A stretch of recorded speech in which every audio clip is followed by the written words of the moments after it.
Today I want to introduce you to some of the history that I have learned for the bluegrass music genre and some key things that I thought was very unique and that stands out against the other music genres out there in the world today.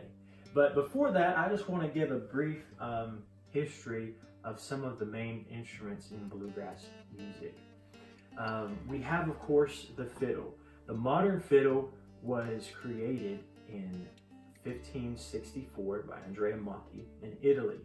And that's kind of when we trace back to the modern fiddle shapes and some similarities.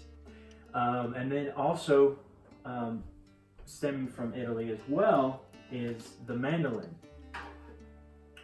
Now the mandolin back in these days was more of an oval, hair-shaped instrument and had more of a deeper mellow tone. It's still a very mellow instrument, but as you can see, the shape has changed somewhat over the time. We also have A-style mandolins. This is an F-style mandolin. Then you have your O-hole mandolin that has a hole right in the center, which would be more similar back to the oval-shaped mandolins in Italy. So the neat thing about the mandolin and the fiddle is that they do have the same tuning, but also them both stemming from Italy, they will later be joined in the same musical genre, which is going to be pretty interesting. Then of course we have the guitar. The guitar is considered to trace back to Spain and known before as the glittern.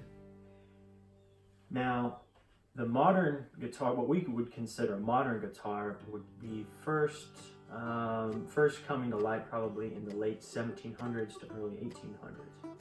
And this type of guitar is what we could consider the modern guitar. And ever since then, there has been so many changes and add-ons and different variations. But one of the bluegrass leaders on the guitar would be considered Maybelle Carter, and she brought about a unique lead style picking, of guitar style picking to bluegrass music, and I'll talk a little bit more about her later. But the guitar is considered probably one of the most popular instruments now in the world. And then we also have the banjo. I don't have one with me today. It's it's at my friend's house and needs some repairs. But the banjo is considered to come from West Africa and was known to be made out of gourds that were hollowed out and kind of have that sound. But then it was transferred over to the Caribbean. Now this was in a time where slavery was very rampant. And that is actually how it made its way into America. Now, after it was brought in, a few changes were made. More metal was added onto it, different parts and different things available. And then it was picked up as an entertainment instrument. A lot of people in the entertainment industry picked it up as just kind of a fun type instrument. But then through that, it became even more popular. And developed throughout the years. Also, we have the upright bass, also known as the double bass. Some people also talk about it as maybe the doghouse bass. But this instrument is considered the lowest pitched instrument in the string family. Bowed, lowest pitched instrument that is bowed in the string family and has very, very deep roots.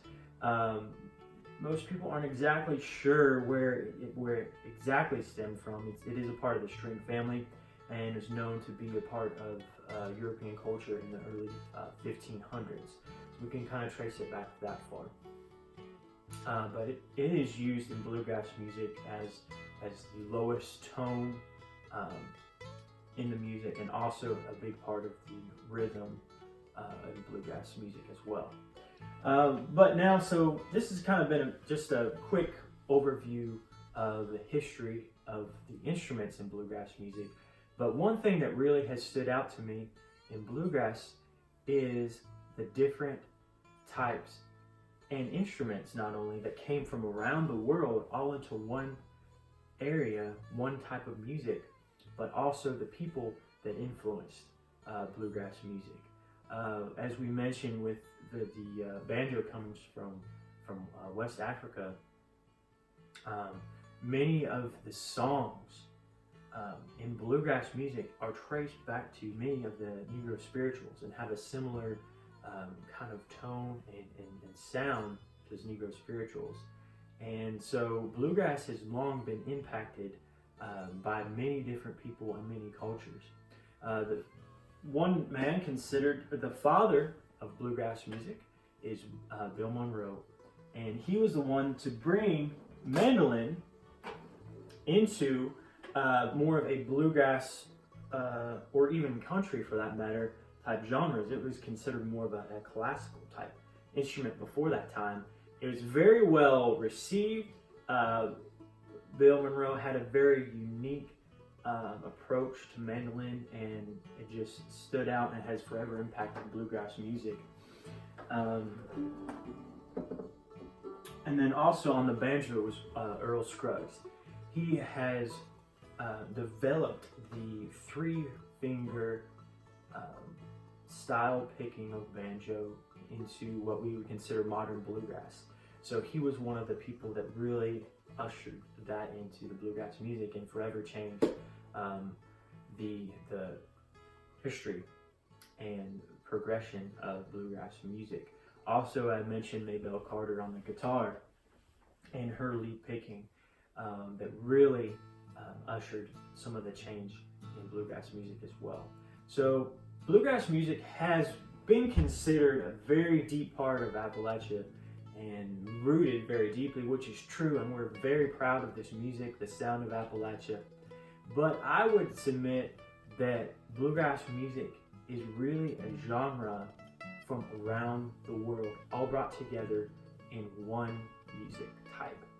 And it has so many different flavors for many people. The instruments are from literally all over the world, and it's all brought together in this music that has been passed down through families. It's been used as a community builder, it's brought communities together for years, and I believe it will continue to do so.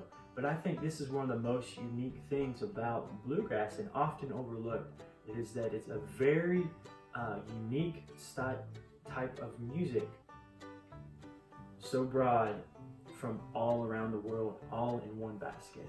And that's what makes bluegrass music.